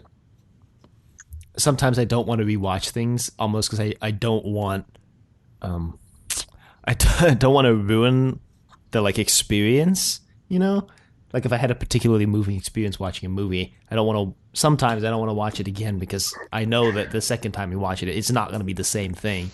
Yeah. Right. It's a weird thing. Now the idea of watching something repeatedly, who's got time? It's hard enough to, I don't know about you guys, but I've got a pile of Blu-rays that I probably will never get around to watching. There's just so much content out there. Now the idea that you would watch something repeatedly is kind of crazy. You might slip on a Doctor Who story that you've watched loads of times before. They're all coming out on Blu-ray again. But I don't know, somehow back in the day, there just seemed more time to just think, hey, I'm going to watch that episode of Blake 7 again. Whereas now, I certainly am not in the habit of watching stuff repeatedly like I used to. But yeah, there are some episodes of Blake 7 and Doctor Who that I can almost quote line by line. I just watch them that often and I know them so well. Not the final episode of the last series, obviously. Whereas with Sapphire and Steel, it's still, I'm watching it, even though I've watched it not that long ago on DVD. It's not like you're watching it thinking, oh, that bit's coming up where this happens. It's like, oh, what the hell is going on? Even though I've seen it a few times before, it still feels relatively fresh. Very fresh, actually. And still as confusing as it was, all those years ago when I first watched it. I honestly thought I'd got it this time. I really thought I understand this. I can go on a podcast and talk about this, and the plot is actually relatively straightforward once you strip it back. But then I just realized I don't know where this meat creature came from, and you guys don't either. Yeah, I mean, again, it's that thing where you're like, yes, I know exactly what's going on. And the instant you start talking about it with someone, you're like, just kidding. I have no clue. But I'm like that in every aspect of my life, honestly. I really am. It's awkward when it's clients asking the questions, but hey. Well, Sapphire and Steel continues to stump people, 40 years later? And that's a feat if I can, tell what one is or not. That wasn't a real sentence, but I think everyone knows what I mean. It was you did eventually complete Sapphire and Steel. It was like, where's this guy? I was on the edge of my seat for the entirety of that sentence. So at least it had better cliffhangers. You get a short sentence for murder. But I think I totally get the sentiment. It is, we're at the end of the day, we're all here still trying to unravel its mysteries, aren't we, and unpick it. And I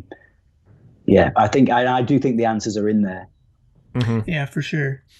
One specific thing that I kind of want to touch on, if possible here, is I was going to say if nobody has anything else, but I realized we didn't even really launch into specific topics. So I'll just do that. I'll just go ahead and pioneer the way. So at the end of this, we kind of touched on it's actually Sapphire who, throughout the entire thing, it was Steel who was really blunt. It was Steel who was just like, yeah, just kill yourselves. It was Steel who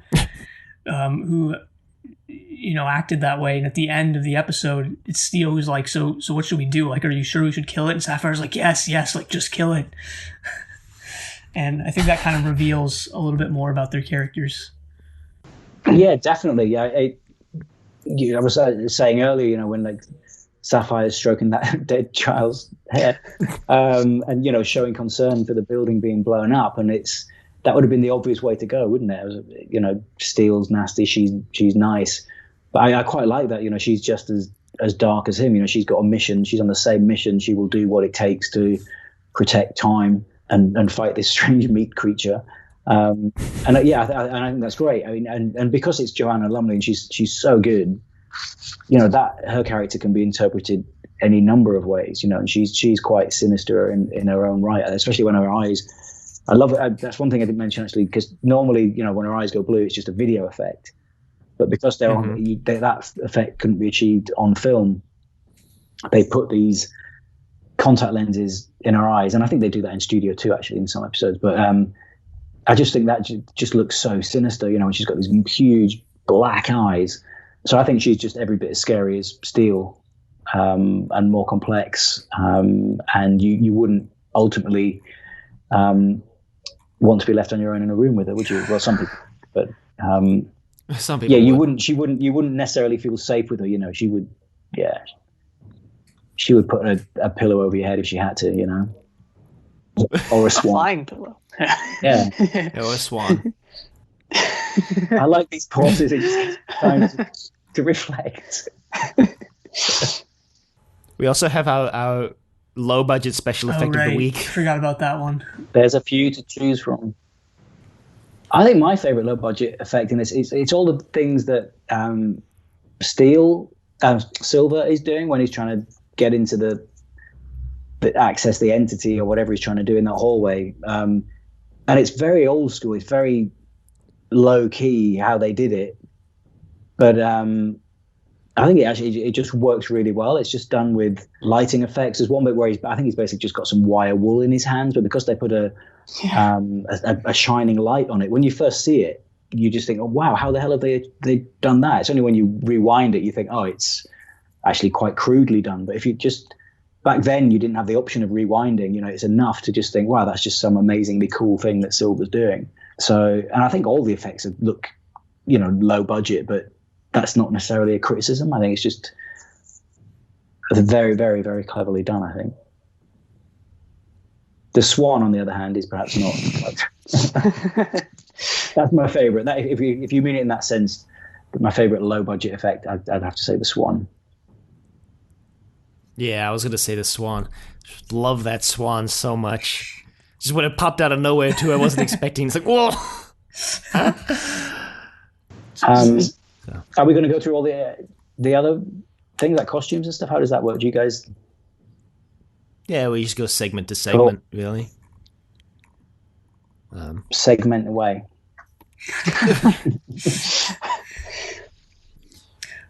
Well, so in our costumes of the 70s section, I guess, I have a pretty standout one. I think Dylan has the same one that I do, and which is that Sapphire has a new costume this week.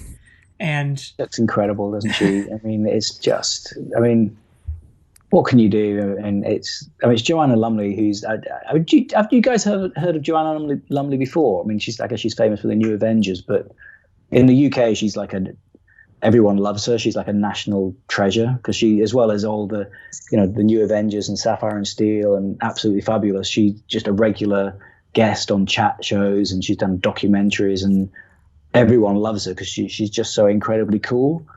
But then I start watching this and I'm kind of I'm prepared for Joanna Lumley's coolness. I'm not going to let it shake me. And then you see her just when she first walks, onto the set, and you just like, oh my God, you just don't pay any attention to anything else. And I think that's true whenever she's on screen. Just, the script is open to so much interpretation and there's just so much left unsaid, but she adds so many levels of meaning as well. You know, she's just so ambiguous. But yeah, her costume. I remember like many years ago, long before the series was taken off the air and then came back again, but Doctor Who magazine did a feature, and they used to do this regular thing in Doctor Who magazine back in the like mid 80s, and it was basically taking a controversial subject and writing a column about it basically. And there was this double page spread, and it was, could Doctor Who ever be a woman? And the image they used to illustrate it was a picture, a massive picture, well, half a page, it seemed massive at the time, of Joanna Lumley from this story in that outfit. And that's always just seemed like a really striking, iconic image for me. And it's possibly the only distinctive costume in this, isn't it? Unless you count that guy, you know, the man baby with only wearing with something not big enough to cover his arse, basically. I guess it's just 70s hideousness, isn't it? Really, I guess. Mm-hmm. But you guys, I'm sorry, I preempt your choices. No, I think you hit it on the head. Somebody should have worn a meat dress, shouldn't they? They should have had Lady Gaga coming in wearing her meat dress. I mean, obviously that would have been impossible because she wasn't born at this point, but somebody should have worn a meat dress, I think, to really hammer home the animal rights message. Someone just shows up in like a PETA sweatshirt or something. No. So I'm dying to hear your favorite costumes. No, my favorite costume was Sapphire's again. Although I do appreciate that even though Steel and Silver are wearing what I'm 99.9% sure is the exact same suit, they at least gave them different ties. I think Silver's is quite a bit darker, isn't it? I can't remember now. Yeah. I feel like when they're on the roof, they look very similar, if not the same shade of grey. Yeah, everything's just different shades of grey there, though, on that roof. That was. If you ever travel back to 1981, that everything was just different shades of grey. And orange and brown as well, lots of orange and brown. Well, if I ever get a time machine, my first stop will be 1981. But you're not going to have a meat engine, are you? Do not make the engine out of meat. That's my advice. I'll keep that in mind. You know, I'll keep that in mind. But, you know, the chips will fall as they may. Time travel, we don't know what it depends on yet. And maybe it depends on getting the blood of every animal into this jar that you just keep on your table. That's what it takes. That's what it takes. Actually, I just remembered when I first watched this, when I was 7, there was a knock at the door and there's this weird guy claiming that he traveled from the future. And, oh, my God. I think it was you. Well, I will neither confirm nor deny. I don't know what you look like, you see, so I'm not entirely sure. Well, let's move into our final segment then so we can wrap this up. The Britain's 10 Actors segment. Yeah. Where we've learned that Britain has a lot more than 10 actors, but... Yeah, this originally started as how many of Britain's 10 actors are in this episode? Because we just noticed the same people recurring again and again, but yeah, like Dylan said. Have you guys watched much Australian TV? Now, are you about to tell us Australia only has 5 actors? Has got the world's smallest acting community, or so it seemed. I mean, most of the Australian shows we get over here in the UK are soap operas, and you would have the same actors turning up, almost in the same scene. You know, you'd have somebody in a shop and they'd be serving themselves. You'd have just people turning up. I mean, at least in Doctor Who, if they reused the same actor, it'd probably be like a few years later, or they'd be unrecognizable because they've got, you know, a mask on or something. But here it would be a pretty significant character would turn up 2 or 3 weeks later with just a slightly different wig, and you'd be like, is that the same person? Honestly, they literally had about 8 actors. At least in the UK we've got 10. Well, that's actually interesting that you bring that up, because I used to watch this Australian cartoon when I was a kid called Blinky Bill, which is based on an old Australian like children's book, which I think is like a pretty well-beloved thing over there. And when I went back and rewatched a few episodes of it a few years ago, and I realized that, you know, there are about 15 characters in this cartoon, but there are only 2 voice actors. I guess that's more common in animation, isn't it? Because they, they did you probably know this, a Star Trek cartoon that after the show went off the air, they brought it back briefly as an animated series, and they got William Shatner to come back, Leonard Nimoy, they got all the regular actors to come back, which was, well, most of them. I think that they didn't get Chekhov, but so they're all the same, but every other part is played by Scotty. And it's just so blatantly obvious, you can only do 2 different accents, so it's just like, well, hello there, Captain Kirk. It's good to meet you. And it's quite interesting. Again, not interesting in the conventional sense, but. Well, so first up, let's see, who do I have first on my list? Keon, do you want to take any of these? I have no one because I watched this like an hour before we recorded. And I also had to watch other stuff. I had to watch Doctor Who after that as well. Anyway, actors. Moving swiftly along. So we have David Gant, who plays Eldred, who was in, let's see what we recognize, Braveheart. He was in Braveheart, interestingly enough. Sherlock, the Stephen Moffat TV show. He was in Doctors. I noticed here he was actually in a movie called Victor Victoria, which by sheer coincidence I watched a week ago. Why would you do that to yourself? Victor Victoria is a lovely movie. Oh boy. The one with Barbra Streisand? No. No. What's the face? Although I have been watching Barbra Streisand movies recently. No, it's the one with I can't believe I'm forgetting it. It's the one with Julie Andrews, who plays a girl who pretends to be a guy pretending to be a girl. Yeah. I'm just going to... Oh, really? I liked it a lot. Do you know what? I don't think I've ever seen it all the way through. I'm not going to overly criticize it because I haven't... It's got such a lovely ending. I recommend it. I'm seeing a whole new side to you. I've been watching all these old movies. That was a movie that was highly recommended by my roommate.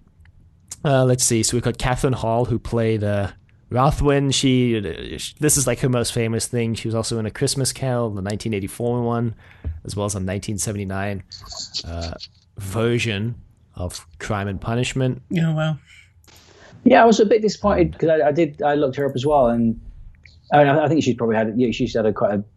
Please tell me she's not dead, but she's had quite a varied career. But nothing really jumped out. I thought she was really strong in this.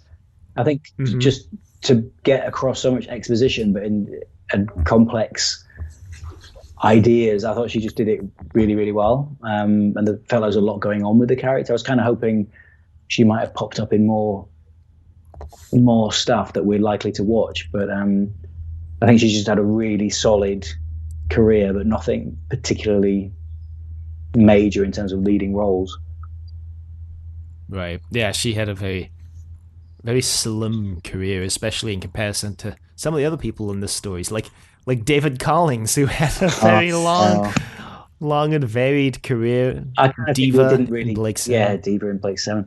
I don't think we kind of did justice to him really, but you'd need another hour, which I don't think any of us have got. But I just think he's a superb actor. I mean, he's just everything he's been in he's always great. Even when he was smothered in latex in Revenge of the Cybermen, he's still giving it his all. He's got such a stage presence, when he's on screen, you're just drawn to him, which is like the thing. They really cast good people in Sapphire and Steel as the main characters, because like David McCallum and Joanna Lumley, like you can't take your eyes off of them. You want to zone out, but they're just so fascinating and so interesting to watch on screen. They're all quite understated as well. I mean, they're massively, you're drawn to them, but at the same time, they're not trying too hard. And did you notice as well how flirtatious they all are? The body language between the three of them. I mean, particularly when Sapphire and Steel are on the roof. I mean, there's all kinds of stuff going on, but it doesn't feel obvious. Well, also there's like when Steel is like, we have to get her back, and Silver's like, I know how you feel about her, and Steel's like, you do? And Silver's like, well, yes, she is quite an attractive woman. Yeah, like just that whole exchange. Like the thought has never occurred to him yet. And it's quite nice that Steel shows concern about Silver as well, because they've set it up that Steel is a bit irritated and jealous of Silver, but he's actually quite concerned about him when he goes as well. So it's, yeah, I thought that was a nice touch. But yeah, I think David Collins, my God, I mean, and God rest his soul as well. He only passed away in March. I was going to say, in true, like, Trust Your Doctor fashion, the actor passed away very recently compared to when we watched this stuff. Yeah, well, we're getting to the stage where we're just going to be watching tapes of dead people, aren't we? You know, it's so weird. Yeah, it's so weird. But there are some actors where, well, you know, if you're watching something old, then a lot of the people are going to have passed away. But there are some where it's still a shock, even though you just think, well, okay, logically, you know, they must be getting older. But yeah, I thought it was really sad when I heard that he passed away. Yeah. Oh, he was in UFO as well, another show we've considered for this show. Yeah. That's another one where I've got the box set and I started watching it. And it is great. It's because it's just so colourful and groovy and funny. But, you know, you kind of, after 8 episodes, you're like, I can't watch another episode UFO ever again. So I don't know if I'll ever make it through. But, I mean, I love it. I mean, it is just so... Actually, it's one of those things where this title sequence, it's like Space 1999. The title sequences are just so exciting, but the episodes themselves not always quite so thrilling. But you should definitely watch Space 1999. I think I've tried and do this every time I come on to try and do a podcast about Space 1999, but it's on the list. We have a grand plan, a grand vision for this podcast. And Space 1999 is included in that. Amazing. That vision. But you have to watch it on Blu-ray. None of this illegal downloads or YouTube. You've got to watch it in its pristine quality. Well, I'm sure if it's on a legitimate streaming platform, they must have the HD version, right? Like you would hope. Possibly. Like, I know when they remastered Next Generation, they put the remasters up on Netflix. Yeah, that's true. Yeah, I've got the box set sat behind me, so once I've finished the original series, I'll be moving on to that. So I'm looking forward to seeing that.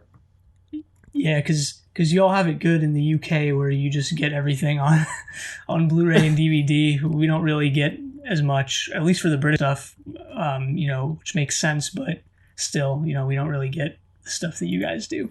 So it's either import plus region free. It's either import plus buy a region free player, or, you know, hope it's on a streaming service or find other ways. Other methods. Yeah, because Blake 7's never been released over there on DVD, never mind Blu-ray.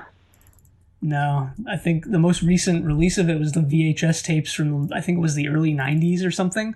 God, that's terrible. I did an April Fool's joke recently. Saying Blake 7 was coming out on Blu-ray. You had me for a minute. Locally. And, you know, I was almost getting death threats. And I was just, people were just like, why would you do that? Why would you do that? And I honestly didn't occur to me that this was a cruel thing to do. Okay, maybe it slightly occurred to me. It was just like, hey, April Fool. But yeah, people were really annoyed about that. I keep finding, and they don't tag me in it, you know, but so people just like send me screen grabs of people going on Facebook saying, look at this guy, he wants you dead, basically. So yeah, be very careful. Yikes. I saw that. I thought it was funny. 7 fans is they're not Doctor Who fans, which is good. Yeah, well, I think that that's actually all the like major actors, because we've already talked about Russell Wooten. Russell Wooten. Wooten. I mean, I thought he was great, and again, I don't think we know he passed away recently. I think he had like just a solid but not overly remarkable.